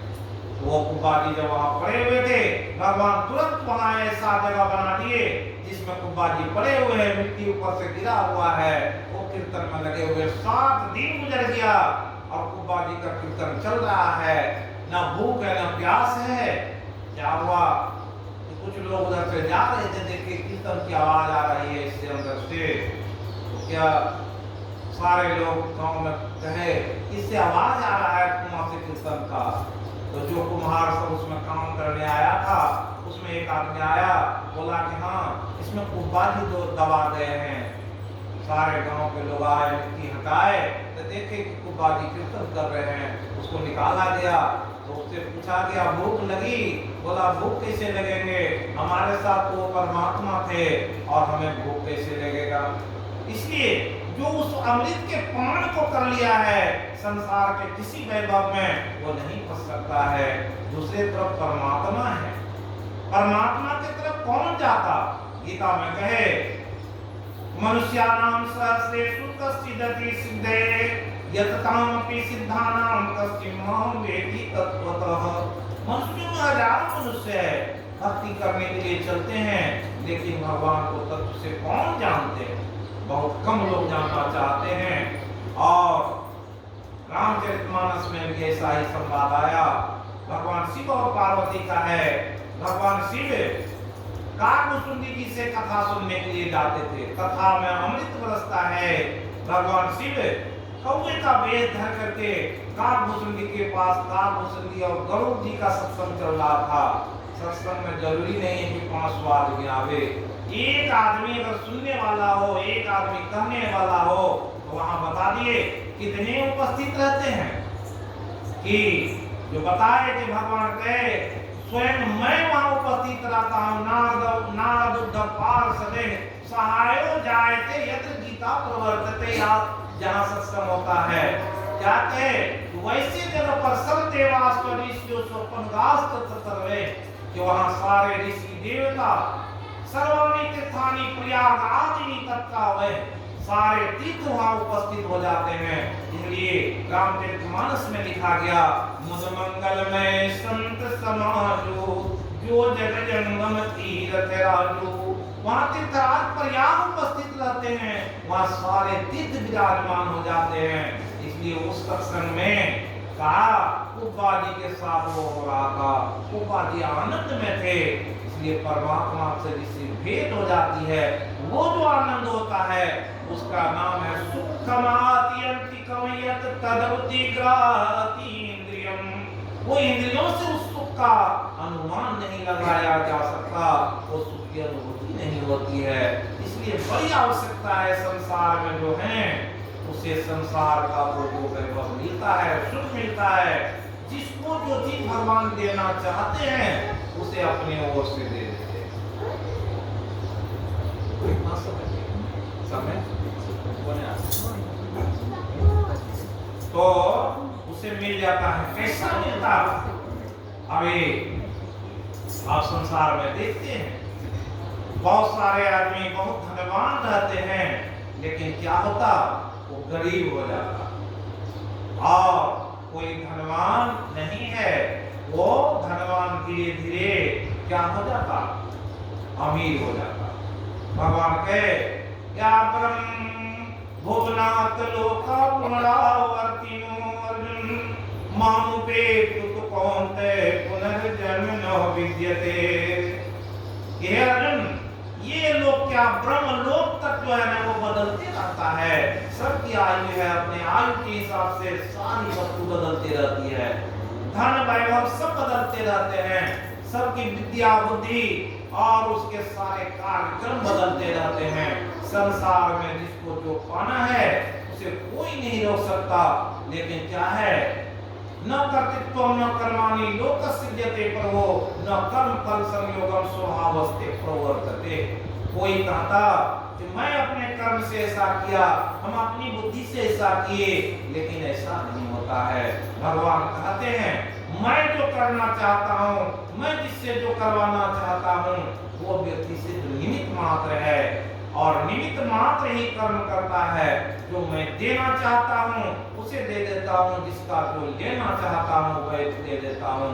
इसलिए भगवान कहे गतिर भरता प्रभु साक्षी निवास शरण सुहृद प्रभव प्रलय थानम निदानम बीजम व्ययम, कि मैं सबका बीज हूँ संसार में, चाहे 84 लाख योनियों का हो, जिससे कहा सर्वभूतानि कौन्तेय मूर्तयः संभवन्त्या तासां ब्रह्महृदयो निरं बीज प्रदपिता सत्वं रजस्तम इति गुणा प्रकृति संभव निवधन्ति महाबाहो देहिनं व्ययम्, कि मैं ही जो संसार में जितने जीव हैं, कहा ये सारे संसार में उत्पन्न करने का काम मैं ही करता हूँ, सबके बीज प्रदपिता हूँ, और उसको किस शरीर से किसको बांधना है ये बात भी मैं ही करता हूँ।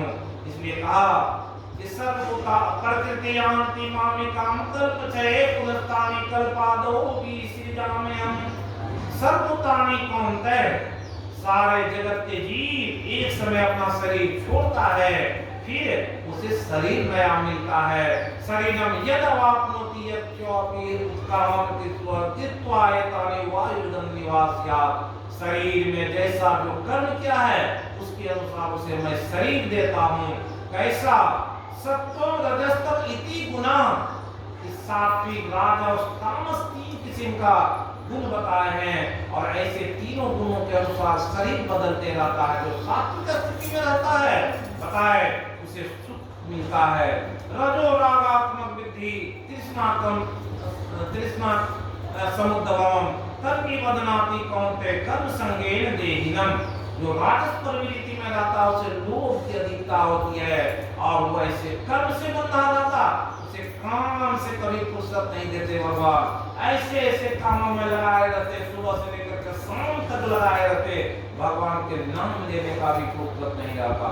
कहा उसके बाद तमस अज्ञान एकदम विद्धि मोहनम प्रमाद आलस निद्रा वेतन निबदनाति कौन्तेय, और जो तामसिक प्रवृत्ति में रहता उसे निद्रा आलस आदि से बंधन देता, और उसी तरह से शरीर भी मिलता।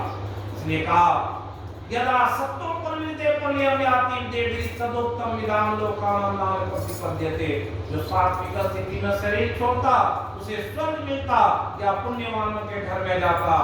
राजस स्थिति में जो शरीर छोड़ता है उसे क्या मिलता? रजोरागात्मक जब राजस प्रवृत्ति में छोड़ता तथा परिलना तमसी मूढ़ योनिषु जायते, जो राजस प्रवृत्ति में होता वो लोभ की अधिकता रहती, उसे कर्म संगेन देहिनम, उसे ऐसे काम वाले शरीर में बांध देता, उसे रोज काम में उसकी इच्छा इतनी घमाते रहती, तरह तरह के काम ना लिए वो बैठा रहता, कभी फुर्सत नहीं होती कि वो कभी भगवान का सुमरन करे, सत्संग में जाए, या कथा अमृत हो या नाम अमृत हो, दोनों का पान कर सके, नहीं कर सकता है। इसलिए बड़ी आवश्यकता है, सत्संग में आते हैं, सत्ग्रंथों को पढ़ने से बुद्धि होती है, सत्संग में जाने से विवेक जगता है, क्या संसार क्या परमात्मा इसके बारे में जानकारी मिल जाती है। लेकिन जो तामस स्थिति में रहता है उसे क्या मिलता? आलस्य। आलस के कारण वो व्यक्ति क्या करता? कुछ भी नहीं कर पाता। कहीं जाना है, आलस में समय लग गया, नहीं जा पाया, कुछ काम बिगड़ गया, ये बिगड़ते रहता है क्योंकि उसके आलस से बंधा हुआ है। परमात्मा उसको रोक देते हैं। इसलिए भगवान कहे सर्वस्वहम सन्निविष्टो स्मृति ज्ञानम ओपोहनम च सर्वेरहम वेद्यो वेदांत कृत वेद विधि एव च हम, कि मैं ही सबका स्मृति और भुलाने का काम भी करता हूँ। जो व्यक्ति विद्यार्थी अगर उससे चाहता है कि उसको कलेक्टर बना दें तो उसके बुद्धि में ऐसी बात भरते हैं जो याद नहीं है, परीक्षा में जाता वहां भगवान उसको याद करा देते। भुलाने का भी काम वही करते हैं, याद कराने का भी काम वही करते हैं।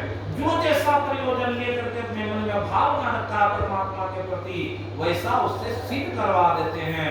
इसलिए जिसका जैसा शरीर उसी के हिसाब से जन्म मिल जाता है। इसलिए बड़ी आवश्यकता है। इसलिए कहा यन्मन सालमनुते राहुर्मनोमतम ततएव त्वं ब्रह्मणो इदं यतिदं उपासते। भगवान कहे तो वो परमात्मा जो है, जो मन से भी मनन नहीं किया जा सकता, ये नाहुर मनोमतम, मन के मत से कैसे मिलेंगे, जो मन में नहीं आता है। अगर कोई मन से सोचता है, मन के अनुसार कुछ काम करके परमात्मा को प्राप्त करना चाहता, तो भगवान लिखे ये वेद की बात है, मनोमतम, मन के मत से मिलेगा। तो भगवान कहे कि नो इदम यदि इदम उपासते, जैसा लोग भगवान की उपासना करना चाहते हैं वो उपासना की विधि नहीं है। इसलिए कहा कि बोधुम प्राप्त शरीर विशेष के सुलोके शरीर क्वाय कल्पते। अगर उसने अच्छी ढंग से भक्ति नहीं किया, तरह तरह के पूजा पाठ इधर उधर संसार में भटकते रहे, तो फिर उसे शरीर मिलेगा। कौन सा शरीर? वही कहा 84 लाख योनियों में जो शरीर हो जाए, कौन शरीर मिलेगा? भगवान लीला करके दिखा दिए कि देखे भगवान वृक्ष के रूप में था, यमराज उनके पेड़ को गिराया तो उसमें से क्या हुआ, एक यक्ष निकला। यादगर के रूप में भी वो फंसा हुआ था, उसका उद्धार कर दिए। पूतना के रूप में था, उसका उद्धार कर दिए। जिसकी जैसी भावना रहती है उस अनुसार से उसका कहीं न कहीं ये होते रहता, शरीर बदलते रहता है। कैसे? यथा प्रवृत्ति स्वभाव जे कौनते निबद्ध स्वयं कर्मणा, ये स्वभाव है। जिसका जैसा स्वभाव है अपने स्वाभाविक कर्म से ही वो बंध जाता है, और वैसा बंध करके अपना शरीर स्वयं इसी मनुष्य शरीर में तैयार कर लेता। कोई व्यक्ति क्या करता, सोया हुआ पड़ा हुआ है और कहीं नहीं जाना चाहता, तो उसको क्या के भगवान कहते हैं, तुम जब इतना निठल्ला है तो चलो तुमको वृक्ष की जोनी में दे देते हैं। जो बहुत बाल बच्चे चाहते हैं, कहा उसको बहुत संसार के देह पालने में तनु पोषक आता, उसको सुअर की जोनी में दे देते। सुअर का देखिए कैसा ही पुरुष शरीर रहता है, खाने की भी कोई कमी नहीं। और जो लोग बहुत सुविधा चाहते हैं, तो कबीर साहब उसको कहे कि नाली के कीड़े कहे, तो नाली में क्या है, तो उसमें क्या है कि जो कहते हैं कि हे प्रभु जामे कुटुंब समाज, मैं भी भूखा न रहूं, साधु न भूखा जाए। अगर साधुओं की सेवा नहीं किया तो फिर क्या होता है, काटे नाली का कीड़ा बन जाओ। नाली में क्या है, सारी सुविधा रहती है, खाने का पूरा पर्याप्त सामान रहता है। और नाली में क्या है, पूरा एकदम बढ़िया से उसका घर दरवाजा बना हुआ है, सारे लोगों से कुटुंब संबंधियों से मिलते रहता है। क्या उसे किसी चीज की कमी है? जिस भूमि में जो रहता है उसका ऐसा भगवान लीला किए हैं, वो वहीं एकदम स्वच्छंद रहता, खुश रहता, उसको किसी चीज की कमी नहीं होती। इसलिए बड़ी आवश्यकता है समझने में। भक्ति को जो समझ जाएंगे, भक्ति करने की विधि समझ जाएंगे, तो उसका इस मनुष्य शरीर में क्या है, लख 84 वर्ष के पौपर के आए और की पासा न पड़े फिर 84 जाए। भगवान कहे बड़े बड़े संत कहे 84 लाख योनियों में फिर चले जाएंगे। 84 लाख भटक करके तब ये शरीर मिलता है। और यहाँ पर फिर जो गलती करते हैं, परमाणु संसार में फंसे रह जाते, परमात्मा की तरफ नहीं मुड़ना चाहता है, उसका स्वाभाविक परिवर्तन कहाँ होगा? इसमें कहे भगवान समझाए हैं, ये स्वभाव बदलता है कीर्तन से, नाम जप से। कोई नाम जपना चाहता है, 200 करोड़ नाम जप लेने से आदमी की शुद्धि हो जाती है, आत्म शुद्धि होती है। 700 करोड़ मानव जप कर लेने से उसका आत्म कल्याण होने लगता है। 1600 करोड़ मानव जप कर लेने से मुक्त हो जाता है। इसलिए भगवान हर जगह कीर्तन करने की परंपरा दी है। सततम कीर्तयन्तो यतन्तश्च मां देवव्रता, नमस्यन्तश्च मां नित्यं तुष्यन्ति च रमन्ति च। जो कीर्तन करता है, कीर्तन में रमे रहता है, कितने भी प्रकार का ध्यान करे, कुछ भी करे, कितना भी काम करे, लेकिन मन किधर न किधर भटक जाता है। लेकिन जब कीर्तन कोई करता है, जब वो कहेगा हरे राम हरे कृष्ण, जब कोई स्तोत्र गाएगा, तो उसका क्या है, भगवान गीता में लिखे मय्येव मनोदत्स्व मयि बुद्धि में निवेशय निर्शिष्यसि मय्येव अतुर्धम न संशय। कोई व्यक्ति अपना मन और बुद्धि मुझ में लगा दिया है, कुछ भी संशय नहीं, वो मुझ में निवास नहीं करता है।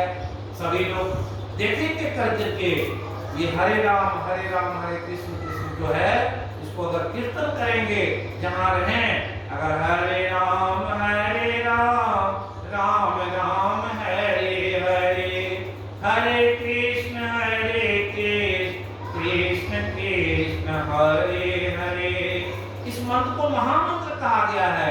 इसलिए जहां भी कीर्तन होगा, ये 12 अक्षर का ये मंत्र है, इसको कीर्तन करते देखेंगे। और ये जो कीर्तन करते हैं, भगवान उसके लिए क्या होता है, प्रसन्न हो जाते हैं, उसके नजदीक ही रहते हैं।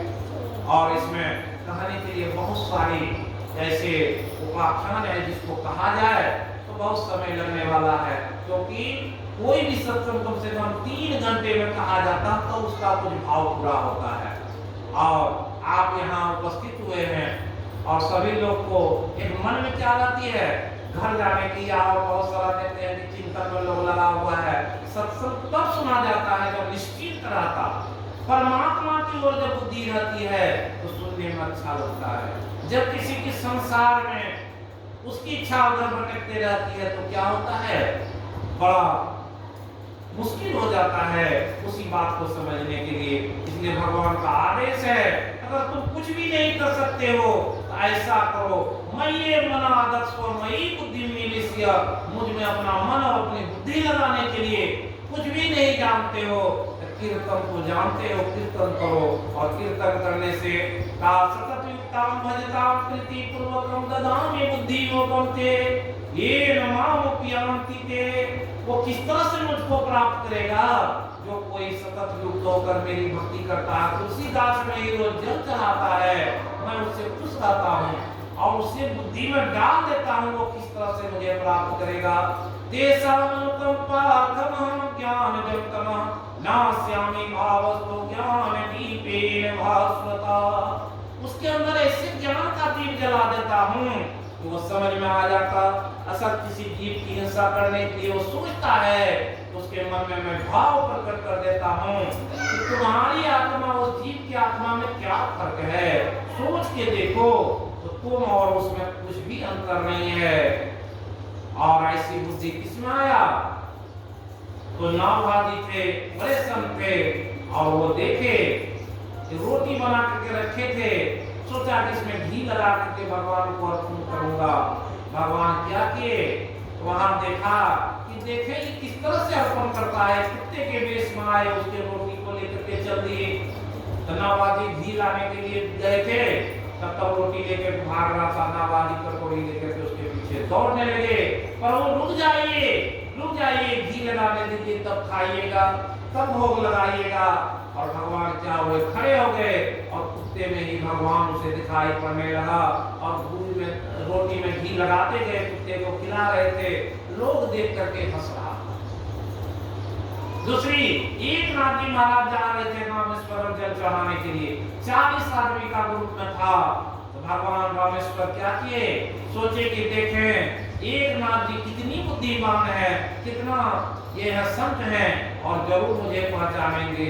वो गधे के रूप में आए और रास्ते में एक जगह प्यासा छटपटा रहा है। एक नाथ देखे और देखने से दौड़ पड़े, बोले प्रभु आप तो रामेश्वर छोड़ करके मेरे मार्ग में आ गए, और मैं क्या करूं, और अपने कमंडल का जल उस गधे को पिलाने लगे। 39 आदमी जो था उसके जन्म में नहीं हट रहा था कि ये एक नाथ जी का माथा खराब हो गया, गधा को जल पिला रहे हैं, ये संकल्पित जल था, इसे रामेश्वरम में चढ़ाना था शिव को, और वो शिव यहाँ आ गए हैं, ऐसा उनके भाव में था। 39 आदमी के भाव में वो नहीं दिखाई पड़ते थे, क्यों, उस पर अज्ञानता का पर्दा छाया हुआ है। इसलिए जो ज्ञानी होते हैं, जिसके बुद्धिमान में है, भगवान कहे सर्वभूतस्थ आत्मानं सर्वभूतानि चात्मनि इच्छते योग युक्त आत्मा सर्वत्र संदर्शनः, कि सारे जगह जितने जीव सर्वभूतास्थ आत्मानं, भगवान कहे कि सारे जीव की आत्मा में हम हैं, तो ऐसी ज्ञान में जिसकी आता, वो क्या है, किसी जीव को कष्ट देंगे नहीं देंगे। एक ऐसा छोटा सा ये है, एक व्यक्ति गया वृंदावन। वृंदावन में जाने पर उसने कुछ मिठाई खरीदा और अपने कमंडल में कुछ खाया, कुछ रख करके कुछ दिन रहे। जब तक उसको रहना था वहां से चल दिए। रास्ते में ट्रेन से आ रहे थे, एक स्टेशन पर गाड़ी रुकी तो उसे कुछ भूख प्यास लगी थी। सोचा कि वो जो मिठाई था वो खा लेंगे। जैसे खोला तो देखा कि उसमें बहुत सारे चीजें पड़े हुए हैं और देखने से उसके मन में भाव आया कि ये चीजें सब तो वृंदावन में थे, भगवान के धाम में थे, मैं तो वहां नहीं रह सका और ये चीता मिठाई के लोभ में अब ये कहाँ जाएगा और कहाँ पड़ा रहेगा, कहाँ मारा जाएगा। वो कहा हे भाई, मैं तो वृंदावन में नहीं रह सका, तुम तो कम से कम वृंदावन में रहते और मिठाई के लोभ में तुम जा रहे हो, मैं क्या करूं। और गाड़ी से वो रोते हुए उतर गया और वो कमंडल लेकर के फिर वृंदावन गया। वृंदावन में जाकर के उसको चौराहे पर छोड़ दिया कि हे भैया, तुम वृंदावन में रहो और मैं अब जाता हूँ। और ऐसी बात जो कर रहा था भगवान उसके अंदर में प्रकट हो गए और भगवान उसमें ऐसी मस्ती दे दिए, वो वृंदावन में उस चीते के ही साथ रहने लग गए। अभी एक संत कहे, एक व्यक्ति जिज्ञासा किया, तो मैं भी भंडारा करता, मैं भी लोगों को खिलाता, लेकिन मेरे पास में तो पैसे नहीं है, कैसे खिलाएंगे। तो 5 यज्ञ के बारे में शास्त्रों में आया है। 5 यज्ञ है, अतिथि यज्ञ है, देव यज्ञ है और भूत यज्ञ है और पितृ यज्ञ है। और जब कल भी यहाँ यज्ञ हुआ, हवन यज्ञ हुआ है। इस तरह से कहा साधारण गृहस्थ को 5 यज्ञ रोज करना चाहिए। जो आप छोटे छोटे जीव देख रहे हैं, चींटी चिड़िया वगैरह जो आपके आसपास घूम रहे हैं, उससे भी अगर आप थोड़ा सा चावल दे दीजिए और उतने आदमी को, तो 20 आदमी को आप भोजन कराना चाहिए, तो बहुत सारा साग सब्जी दाल इकट्ठा करना पड़ेगा। फिर भी उसमें थोड़ा बहुत इधर उधर बन गया तो उतने अच्छे रुचिकर भोजन नहीं खाएंगे। थोड़ा सा धान छीट दीजिए, चावल छीट दीजिए, देखिए कितने पक्षी आते हैं, उसको कितना आनंद से खाता है। इसे भगवान कह रहे हैं ये भूत यज्ञ है। एक यज्ञ कोई 150 आदमी को खिलाएगा, हो सकता सभी आशीर्वाद दे ना दे, लेकिन वो छोटा पक्षी जो है, वो जो जानवर है, वो आपको आशीर्वाद देगा। क्यों? हो सकता है उस समय परमात्मा आ गए हों उस रूप में, परमात्मा किसी रूप में भी आ सकते हैं। एक व्यक्ति रोज भगवान का आह्वान करते थे, भगवान शंकर को बुलाते थे, उसके यहाँ 2 गोमन सांप आ गया एक दिन। भगवान वो क्या करने लगा, अपने घर को पीट रहा है उस सांप को भगाने के लिए। तो हम पूछे, भाई क्यों भगा रहे हो, क्या हुआ, क्यों घर पीट रहे हो। तो बोला कि 2 सांप आ गया है। तो हम बोले आप तो देखते हैं अपने पूजा घर में सांप की मूर्ति रखे हैं, पूजा करते हैं, तो भगवान तो उसी रूप में आए। जैसे भगवान को अर्जुन कहा था कि आप अपना विश्व रूप दिखाइए, जब विश्व रूप दिखाया तो देखे कि ये तो आकाश से पाताल तक इतनी बड़ी रूप, जिसमें सारा संसार का लोग समाया हुआ है। और देखा, देख करके क्या हुआ, ऐसा विस्मित हुआ अर्जुन, और वो बेहोशी की कगार पर जा रहा था। फिर भगवान से प्रार्थना किया, हे प्रभु आप जो चतुर्भुज रूप में आइए, मैं आपको देखना चाहता हूँ। इसलिए कभी कभी रूप होता है। देवता कैसे आते हैं, सांपों के रूप में आएंगे, बिच्छू के रूप में आएंगे, बिल्ली के रूप में आ जाता है, तरह तरह के जानवर के रूप में आकर के आपके घर में घूमते रहेंगे।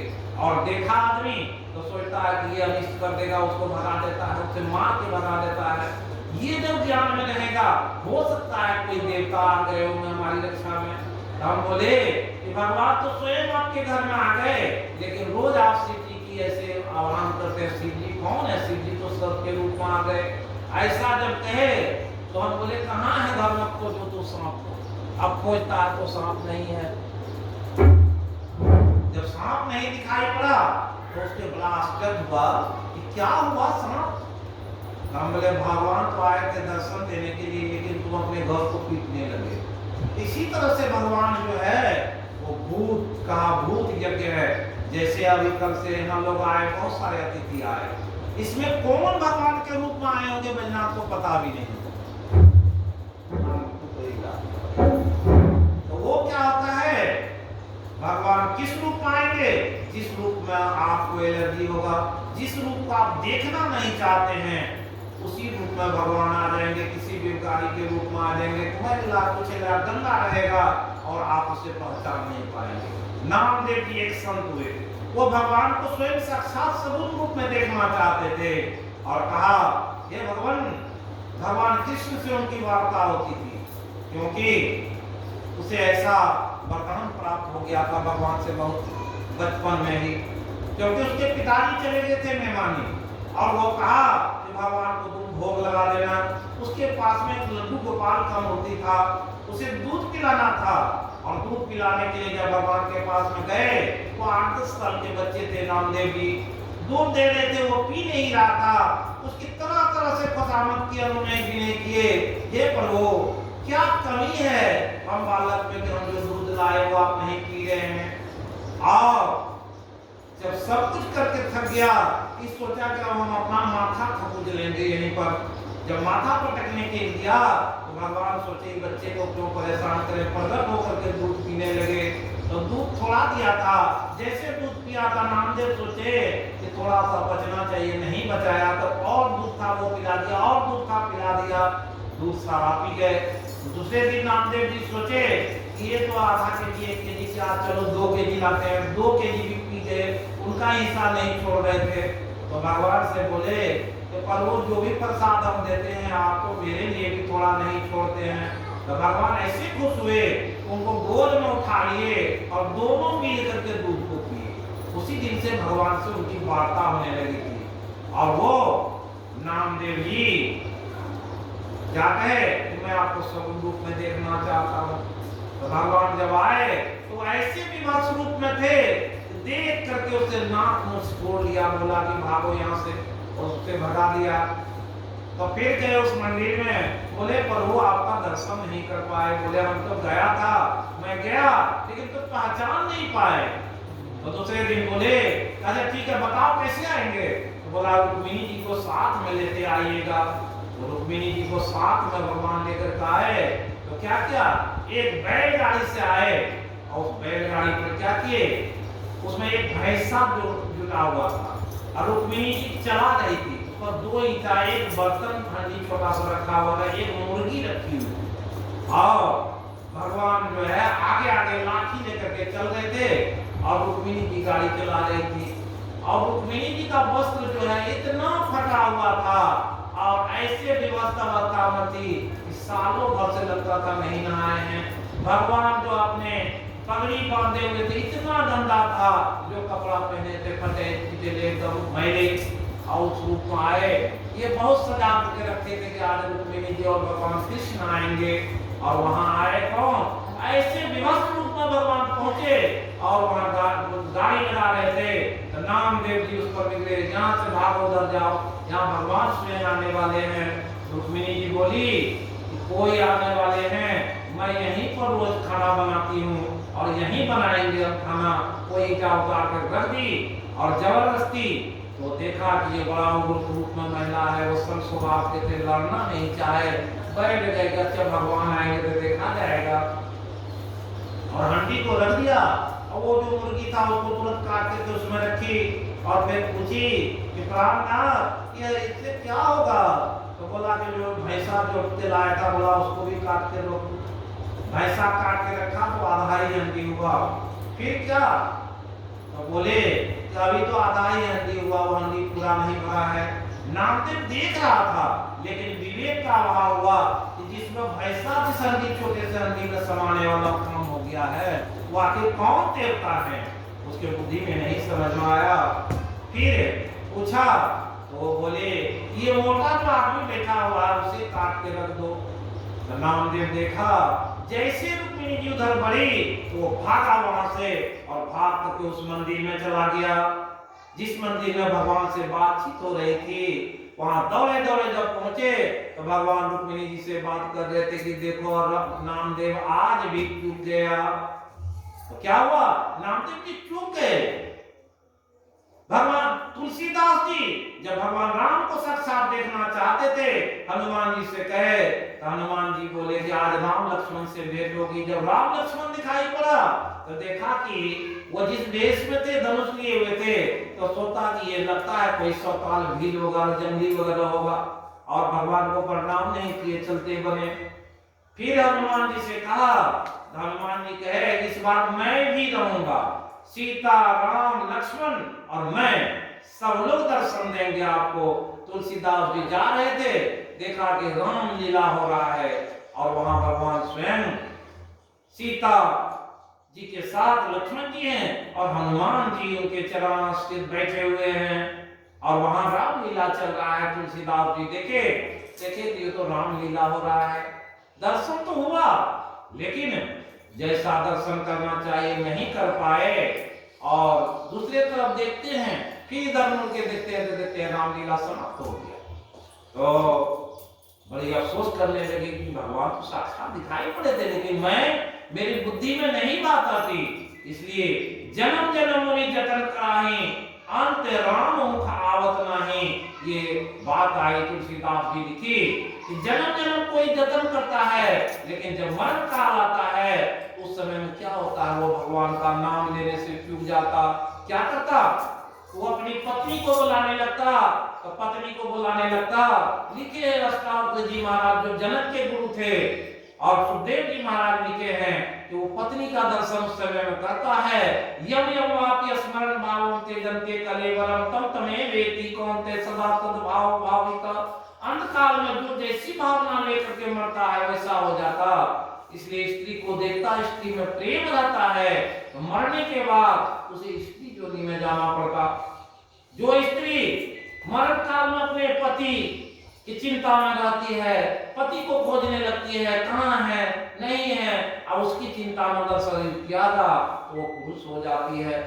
अब जिस जीव में मिले, वो कुत्ता बन जाए, गधा बन जाए, चाहे वृक्ष बन जाए, जहां जाए जिस शरीर मिले, भगवान कहे शरीर तो हम देंगे, लेकिन जब कोई जीव मरता है तो कहा जो सात्विक स्थिति में रहता है, जो भक्ति करता है, वो स्वयं चल के जाता है। उसमें 4 मार्ग है, वो चारों मार्ग में एक नरक का मार्ग है, जिसमें लोग कहते हैं भाव सागर से पार होने की बात आती है। ये भाव सागर क्या है? भाव ये संसार है, ये 84 लाख जोनियों को जिसके बारे में कहे कि 20 लाख स्थावर, ये जो गिनाए 84 लाख, ये ही भाव है। इस संसार से कौन तपता है? जो भक्ति करता है। ये त्रिगुण वेश्या वेदा निस्त्रे गुण्यो भवार्जुन, जिसे परमात्मा का दर्शन हो जाता है, ये 3 गुणों से ऊपर हो जाता है, वही भाव से पार हो जाता है, स्वयं हो जाता है परमात्मा के दरबार में।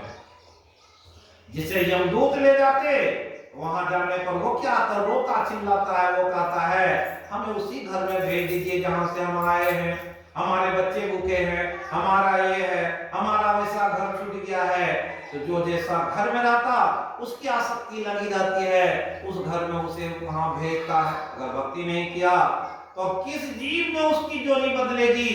क्यों कि वो तो अपना स्वभाव जैन कौनते निबद्ध स्वयं कर्मना, अपने कर्म से अपने शरीर का निर्माण इसी मनुष्य शरीर में करता है। लोग वैसे शरीर में वो चला जाएगा और वैसा शरीर उसे प्राप्त हो जाएगा। इसलिए बड़ी आवश्यकता है कि वहां अपने आप का संभाल करने के लिए जो ऐसा समझ के रहता है उसे ऐसा मिलता है। इसलिए ये 5 यज्ञ करना चाहिए। कुछ भी नहीं कर सके, एक मुट्ठी चावल तो जरूर छिटा जा सकता है, पुण्य का काम हो जाएगा।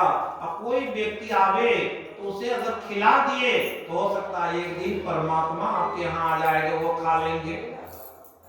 जब खिलाने की प्रवृत्ति रहेगी, कोई आया अगर उससे पूछ लिया क्या बाबा भूखे हैं तो मैं खिला दूं, अगर वो कह दिया कि हाँ खिलाइए, तो क्या होगा?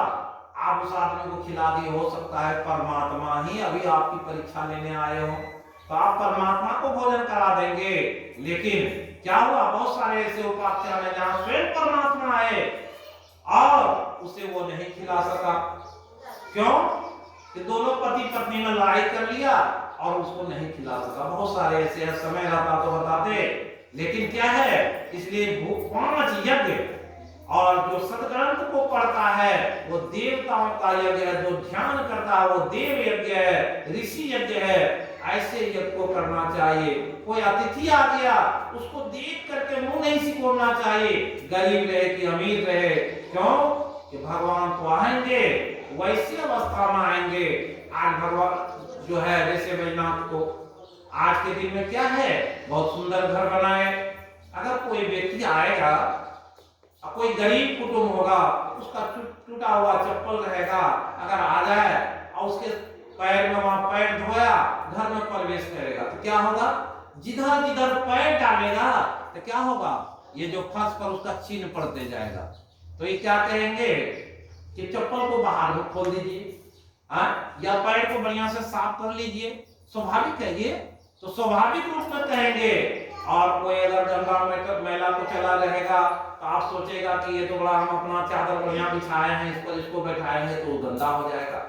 तो क्या करेंगे भगवान, उसी रूप में आएंगे, वही गंदा रूप में आएंगे जहां बैठे उसके चितोत्तर का निशान पड़ जाए। क्यों कि भगवान तो सबकी परीक्षा लेना चाहते हैं, हर दम वो रहते हैं।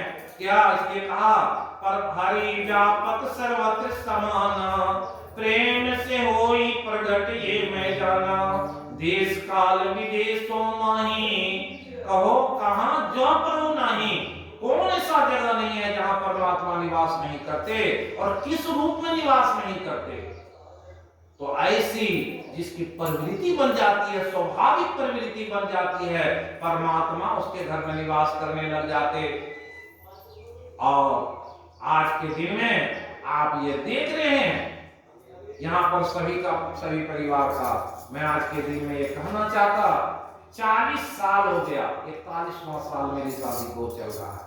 आप देखिए 41 साल के अंदर में क्या परिवर्तन हुआ। जो जगह, इस जगह की स्थिति कैसे बदली, और बदलते बदलते आज जो यहाँ वही आलिशान बिल्डिंग खड़ा है।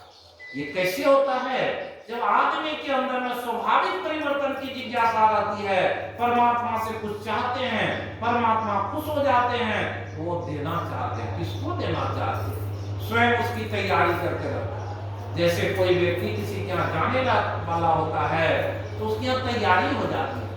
जो जीव जिसके यहाँ जा रहा है, बाबूलाल शर्मा थे, उनको जैसा भुगतना था उस स्थिति को भुगते। वैजनाथ आया, उसको क्या क्या मिलना चाहिए, परमात्मा उसकी व्यक्ति पहले प्रारब्ध रचा तब रचा शरीर, पहले परमात्मा उसकी व्यवस्था करते हैं, फिर उसके बाद उस शरीर को धरते हैं, और जैसे ही उसका शरीर आया उसके अनुसार व्यवस्था चालू हो जाती है। जहां जो घर था तुरंत उसका बदलाव हो गया, पक्का घर बन गया। जब इसकी पत्नी आई उससे थोड़ा बदला। जब उसके 2 पुत्र आ गए तो क्या था, उस समय में अगर 1000 पति था तो लाखपति हुआ, लाखपति के बाद क्या हुआ, जब उसके पुत्र आए तो क्या हो गया, करोड़पति बना चला है। तो क्यों बनाते हैं, जिसको करोड़पति बनना है, क्या इसका बेटा कमाया, नहीं कमाया। और परमात्मा क्या किए, ऐसी युक्ति लगाए कि स्वयं एक आदमी जो उसके पिता होते हैं, इस लिखा भागवत में कैसे 4 किस्म का पुत्र होता है। एक पुत्र होता है तारने वाले, एक पुत्र कौन बनते, दुश्मन भी पुत्र बन जाता, भाई भी पुत्र बन जाता, और पिता भी पुत्र बन जाता। किसी जन्म का कोई पिता होता है वो पुत्र बन जाता। एक चित्रकेतु नाम का राजा हुआ, उसे 1000 पत्नियां थी, उसे एक भी बच्चे नहीं थे। और क्या हुआ, बड़ा आलीशान वो राजा था, बहुत सुव्यस्त राजा था, पूरे भारत में उसका राज था। और क्या हुआ, उसी क्रम में एक भी संतान नहीं थे। वो बड़ा चिंतित रहता था। अंगिरा शिशु उसके आए, नारद जी आए और पूछे कि भगवान हमें पुत्र क्यों नहीं हो रहा है। बोले कि चित्रकेतु तुम पुत्र की चिंता मत करो, भक्ति करो, कल्याण हो जाएगा। उसके हजारों रानियों को समझाए, तुम लोग भक्ति करो। तुम्हें भक्ति करने का अभाव था, भक्ति के कारण तुम लोग तो जन्म लिए लेकिन पुत्र विहीन हो। फिर भी जब उसने जिज्ञासा की तो अंगिरा ऋषि ध्यान करके देखे तो देखे कि 5 वर्ष के लिए इसके पास में एक पुत्र आ सकता है। उन्होंने आशीर्वाद दिया, चले ठीक है। वो पुत्र आया, पुत्र आने से क्या हुआ, एक फल दिया, बोला जिस रानी को देना है दे दो। एक रानी को दिया, तो रानी खाई तो पुत्र हुआ। पुत्र होने के बाद वो 5 साल जिंदा रहा। बहुत सारी रानी जो है उससे नाराज आती, बच्चे क्या है सबके पास में नहीं जाते, उसके पास में प्रेम से जाता, किसी के पास में नहीं भी जाता। तो कुछ नाराज रहने लगी। तो एक रानी सोची इसको जहर खिला के मार देंगे, उसको माफ हो जाएगा, न किसी को कहेगा, बांस न बाजेगा। तो वो जहर खिला दिया। एक दिन सोई हुई थी, उसके जहर खिला दिया। वो उनकी जो मेघ रानी थी वो राजा से बात कर रही थी। नौकरानी जो थी वो भी नहीं देख पाई, क्योंकि जो कर्म बनना है वो बन जाता है। वो बच्चा समाप्त हो गया। काफी रोना करना हो गया। फिर अंगिरा ऋषि और नारद जी वहां बुलाए गए, आए। तो उन्होंने कहा कि भगवान आप लोग तो बहुत श्रेष्ठ ऋषि हैं, आप चाहे तो इस बच्चे को जिला सकते हैं। जब बच्चा को जीवित किया गया तो बच्चा जीवित होने पर बोला कि अंगिरा जी बोले कि बाबू तुम तो पुत्र रूप में आए थे, यहाँ रहते तो कितना होता, यहाँ 1000 रानियों का मन हो रहे थे और ये राजा भी बड़ा सुखी था, लेकिन तुम्हारे जाने से हम सभी व्यथा में पड़ गए। तो बच्चा कहा कि देखिए मैं 84 लाख योनियों में भरमा हूँ, कितने पिता को याद रखूंगा और कितने की मन की बात को सोचते रहूंगा। मैं इससे पूर्व जन्म में इसके पास भिखारी बन के आया था और इससे शाम का बेला था, भिक्षा में मांगा तो भिक्षा में ये 5 रोटी बनने लायक आटा दिया था और गोईठा जो दिया ना उसमें बहुत सारी चीटी लगी हुई थी, हजारों चीटी उसमें थी। और मैं ले आकर के उससे भोजन बनाया तो चीटी सारी जो है ना आग जलाने पर वो जल गई और वो 5 रोटी मैं बना करके खाया, इसलिए कर्जदार हो गया था। 5 रोटी खाने के लिए ही 5 साल का जीवन मुझे मिला था, तो इसलिए 5 साल 5 रोटी में हम मिलाए। और ये 1000 जो रानियां हैं ना वही चीटी है जिसने जहर खिला के मुझे मारा, क्योंकि मैं भोजन के लिए इसे मारा था, वो भी मुझे जहर खिला के मार दिया, मेरा छुटकारा हो गया है। अब बताइए किस प्रयोजन से मैं इसके पास रहूं? न तो 1000 रानियों का कोई कर्जदार हूं और न इस राजा का कर्जदार हूं। अब तो मैं जहां जो हमारी व्यवस्था थी मैं वहां जा रहा हूं। और राजा सुन करके रानियां सभी संतुष्ट हो गई कि क्या स्थिति है। इसलिए कहा सर्वभूतानि कौन्तेय प्रकृति आति मामिकां, प्रकृति के अंदर है, न कर्तृत्व न कर्माणि लोकस्य प्रभु, न कर्म फल संयोगम स्वभावस्तु परिवर्तते। ये स्वाभाविक परिवर्तन होता है, इसलिए बहुत सचेत रहने की आवश्यकता है। इसलिए कहा कैसा पुत्र, जिसका पुत्र वही उसका कैसा हुआ, एक कर्जदार गवाया था, किसी का भाई हो जाता तो साथ रह के काम करता। जैसे बैनाथ का 2 बच्चा है, इसके साथ में रह करके काम करता, सारा व्यवस्था में उसके साथ, जहां सहमति तहां संपत्ति नाना। तो क्या हुआ, आज यहाँ पर जो देख रहे हैं जो रूप, ये कैसा रूप है, वो बदलते गया, सभी लोगों का बदल गया। यहाँ बराबर सत्संग होता था, जहाँ सत्संग होता है वहाँ क्या करते, परमात्मा उसमें देखते रहते हैं। अनन्यास चिंतयन्तो माम ये जना पर्युपासते तेषां नित्याभियुक्तानां योगक्षेमं वहाम्यहम्। उसके योगक्षेम करते, जो प्राप्त वस्तु उसकी रक्षा, जो नहीं है वो देने के लिए भगवान तत्पर रहते हैं। लेकिन समय क्या है, वो समय जब आता है स्वाभाविक परिवर्तन हो जाता है। ऐसे ही आज जब उनकी पत्नी आई वो परिवर्तन हुआ, बच्चे आए तो परिवर्तन हुआ। किसके भाग से कौन चीज किसको मिलता है कोई नहीं जानता, लेकिन उस भाग पर आदमी को कभी नहीं सोचना चाहिए, ये अहंकार नहीं हो जाना चाहिए।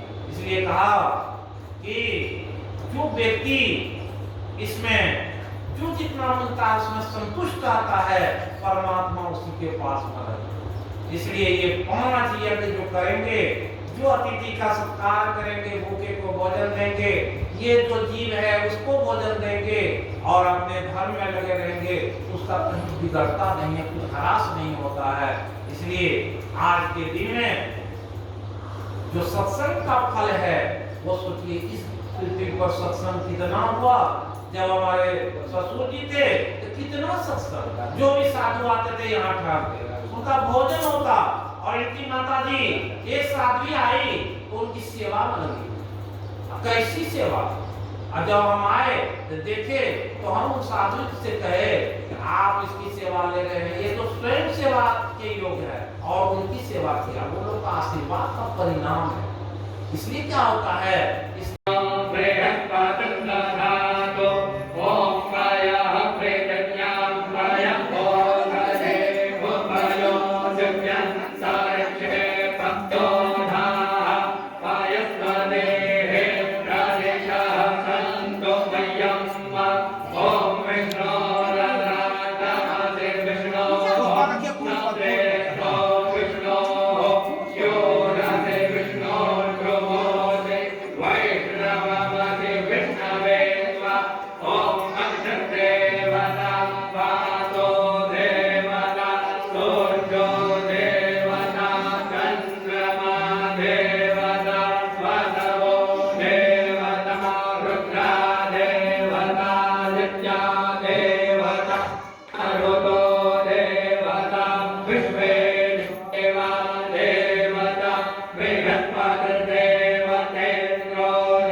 Sutra